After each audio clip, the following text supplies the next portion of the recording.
Well, viewers, as there is a study being conducted on coronavirus with steroids, particularly dexamethasone, so it's one of your course topic, that is corticosteroids or steroids.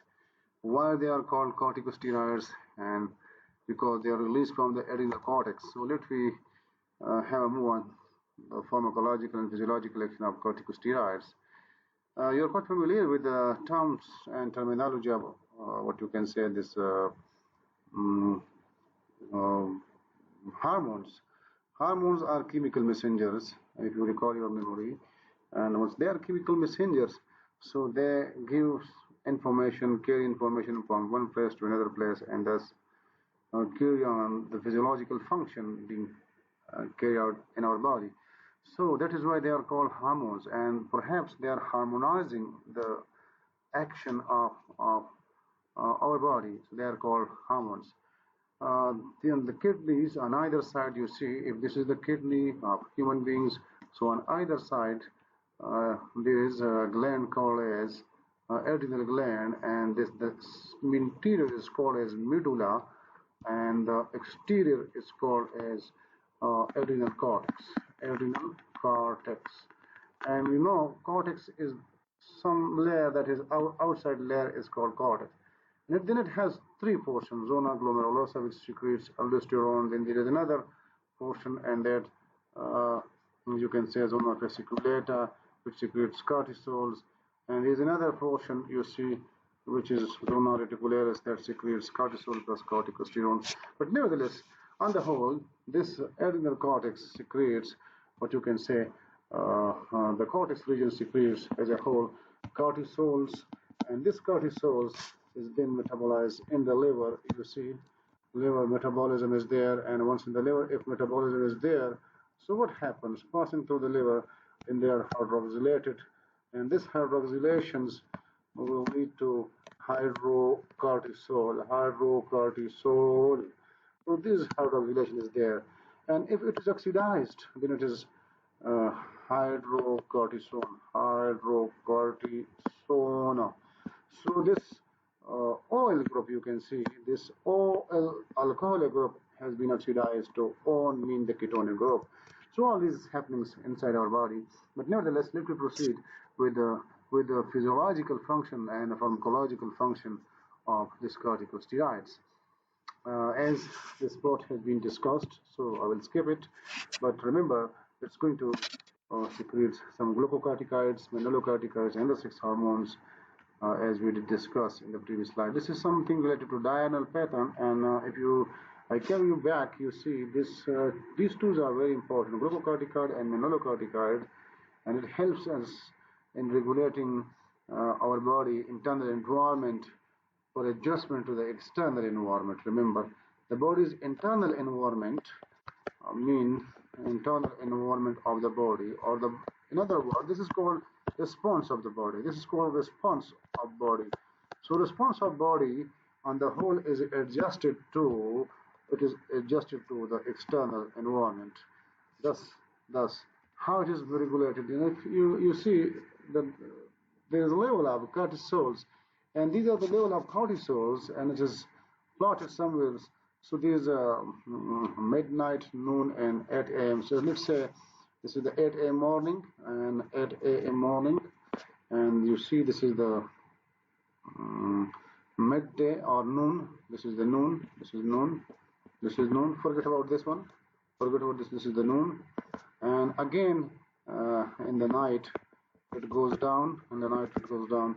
And again, once there is day, so its level increases. So these are the. This is the again day, midday, midday, and this is called as the diurnal pattern. Diurnal pattern of adrenocorticotropic releasing hormones, or adrenocorticotropic hormones, and subsequently the cortisol. This is very important. This diurnal pattern is very important, especially in stress. When the negative feedback fails, then the persistent secretion of cortisol. Once the level of cortisol, every hormone is having its own releasing factor in majority of the cases. So hypothalamus, and then there is interior pituitary, and from the hypothalamus, if I carry this to the adrenal cortex, you see, this is adrenal gland, and then it is the cortex. So, and the cortex, there will be secretion cortisol. So, if the cortisol level is less, you see, it's less. So it will give a positive feedback to the endocrine glands, you see, and this positive feedback to the hypothalamus to release the ACTRH, adrenocorticotropic releasing hormone, so that its amount is increased. And once this is increased, then it goes to the anterior pituitary, and the ACTH level is increased, and this ACTH, adrenocorticotropic hormone level, is increased.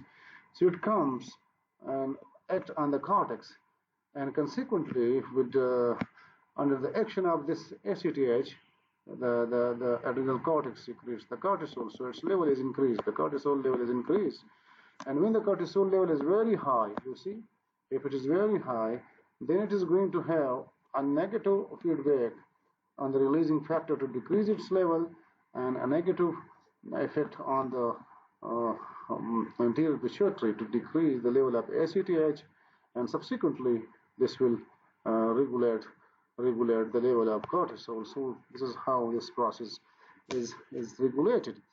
Now, what is important to understand? To understand is that in stress,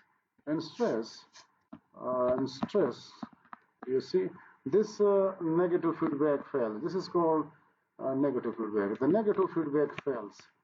So once the negative feedback fails, so what happens? What happens when it fails? Then there is persistent secretion of cortisol. And once there is persistent secretion of cortisol, you see, so this diurnal pattern is affected, and consequently, and this is the cortisol level. So the diurnal pattern is affected.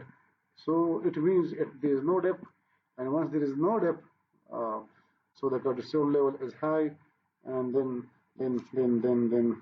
the man is under stress, have high heart rate, and so on. So then you have to understand for the stress, the pharmacological or physiological effects of these hormones. But before, there are certain conditions, as if it is the hypothalamus at the level of brain, and what happens when it goes to the anterior pituitary, as we did discuss, and then it goes to the tropical hormonal gland. You see, these are the limit of the adrenohypothalamus pituitary axis.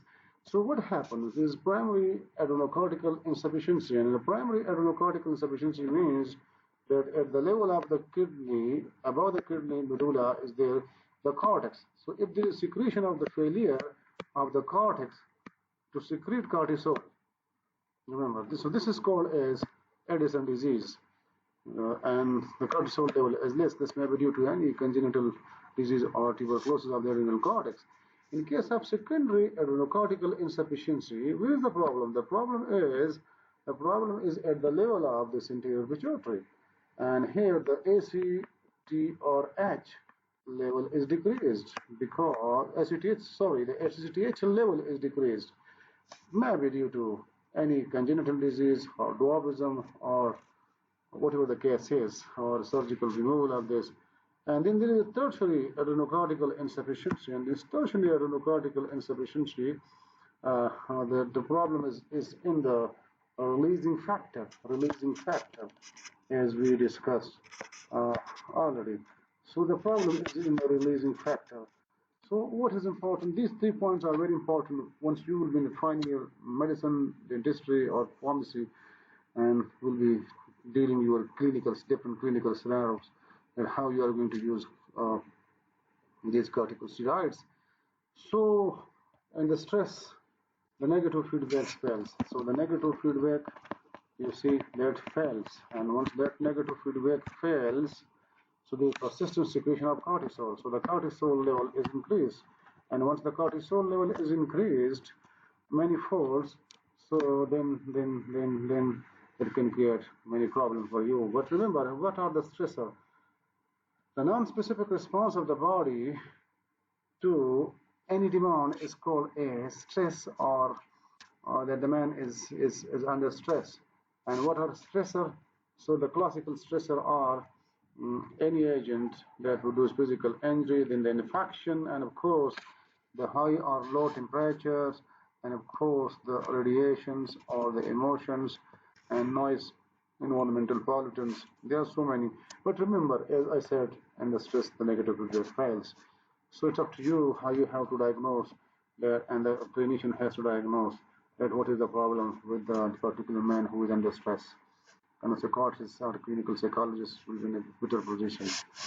Now, once the level of cortisol, so the cortisol level may be cortisol or on level may be normal, is a balance.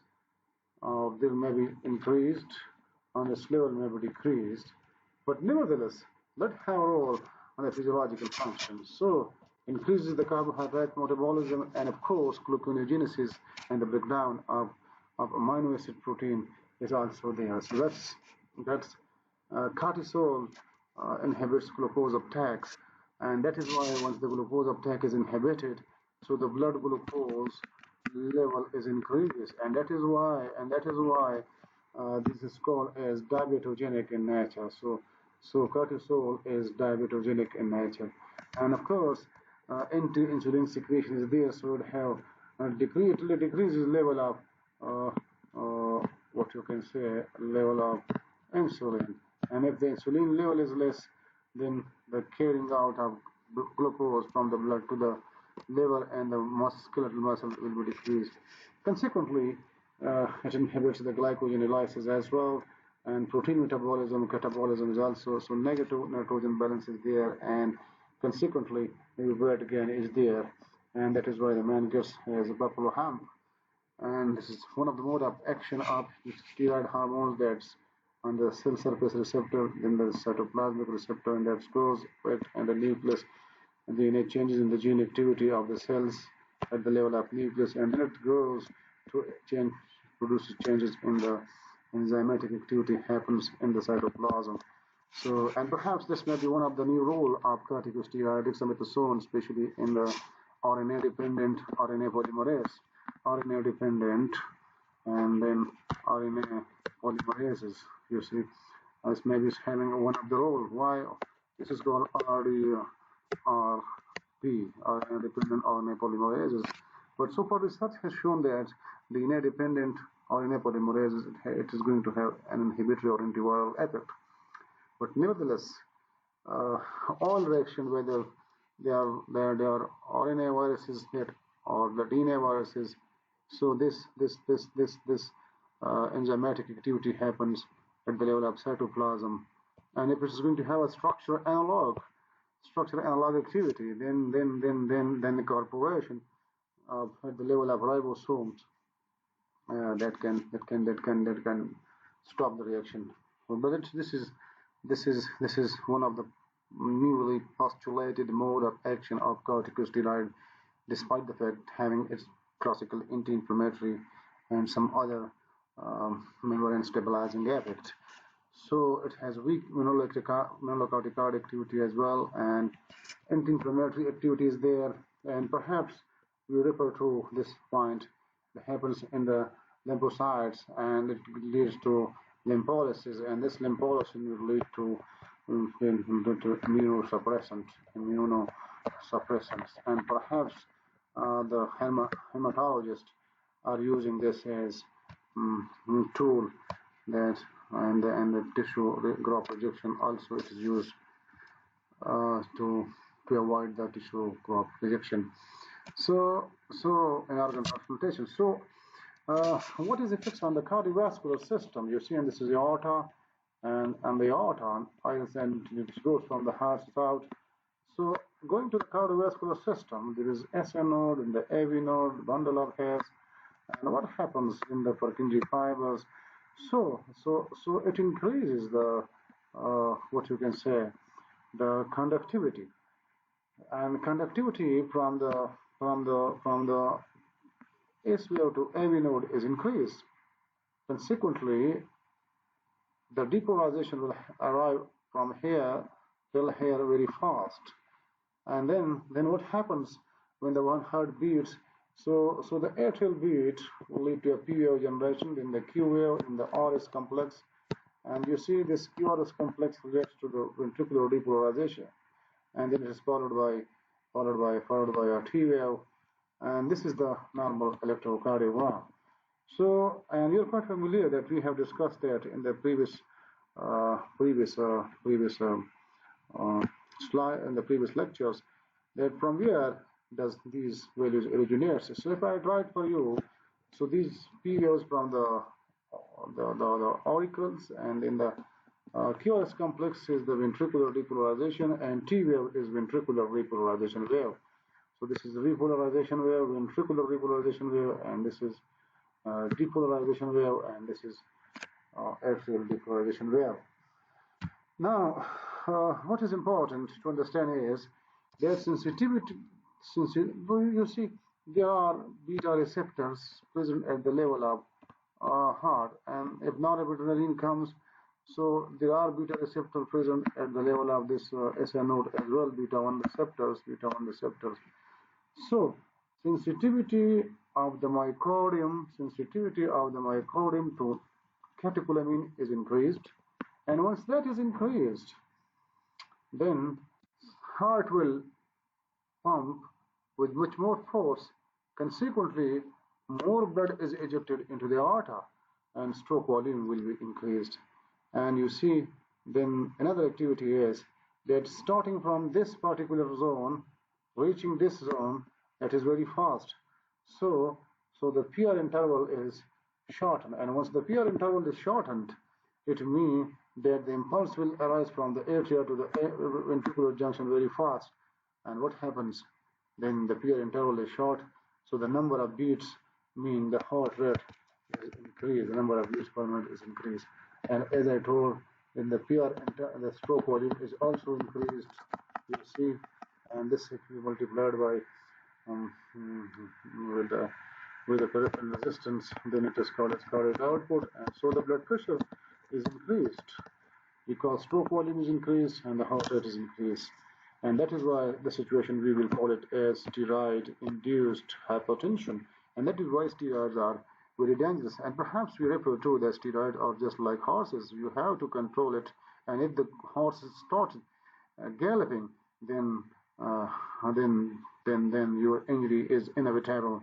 So only a classical clinical pharmacist or a clinician or a physician who knows this hemodynamics and the situation of this clinical scenario can judiciously use and control that particular galloped horse. So effects on the immunogenetic system, of course, the circulation is increased, so GFR will be increased, and of course, the secretion is increased. What will be the effect? This is very classical effect. The clotting time is decreased, and if the clotting time is decreased, mean tendency towards clotting will be increased, and this can be dangerous, particularly in patients with who have had already an ischemic stroke or their age, and they are having abnormal or who are dyslipidemic. So you should be quite familiar. Despite other factors that decrease the lymphocyte levels, so the immunity system will decrease, and once the immunity system is decreased, so it means mirror image of the foreign particle is not taken, and if it is not taken, then how antibody will form. So how the antibody will be synthesized in the body. So of course there will be no antibody formation. So that is why this effect on the blood is very important. Effect on the growth, yes, of course, that's all increased, cellular activity is increased, and this is metabolism that 90 half-life is 90 to 110 minutes. This is important on average, and 90% is plasma protein bonding, and it is prednisolone or more potent anti-inflammatory. So here's the comparisons for their mineralocorticoid activity and of course anti-inflammatory activity. If we keep the hydrocortisone, which is a own derivative of cortisol, if cortisol is oxidized, so it is converted into cortisone. So hydrocortisone, cortisol is then hydroxylated to hydrocortisol, and this hydrocortisol then is converted into hydrocortisone being oxidized and cortisone, you see. So it's having a strong mineral corticosteroid activity mean that the sodium water retention will be increased, and when sodium water retention is increased, then it can be dangerous. You see, your patient can get the moony face, as I referred to in my previous lectures. In intermediate acting corticosteroid, these are the short acting corticosteroids. In intermediate acting corticosteroids, you see, they have a half-life of 38 hours, approximately 12 to 38 hours. And like prednisolone and ethyl prednisolone, and their anti-inflammatory phenomena is 3 or 4 or 5 times greater than this hydrocortisone, you see, or cortisone. But the point is, they have moderate or little or no effect with the mineralocorticoid activity. So for long-term use, this drug is recommended for those who don't have this mineralocorticoid activity.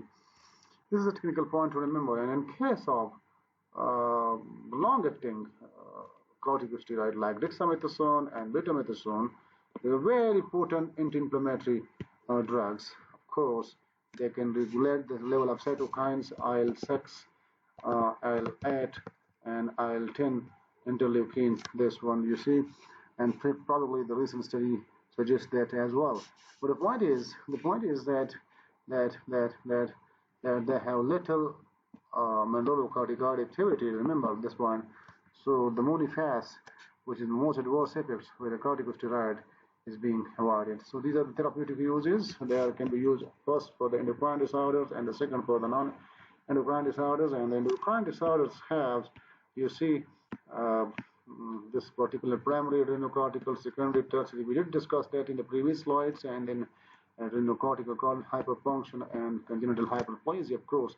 But in non-endocrine disorders, this point is very important. The collagen disease or rheumatoid arthritis, systemic lupus erythematosus, and you can find this anywhere in the literature, in dermatological, like pruritus volvi, psoriasis, seborrheic dermatitis, and dermatitis herpetiformis. But in case of allergic disorder or anaphylactic shock, then the steroids or Stevens-Johnson syndrome or injunotic edema, these are the drug of choice. Of course, in the respiratory disease, in the asthma, it's going to regulate all these things, and blood dyscrasia, of course, as well. So that is why I refer to ride are just like horses.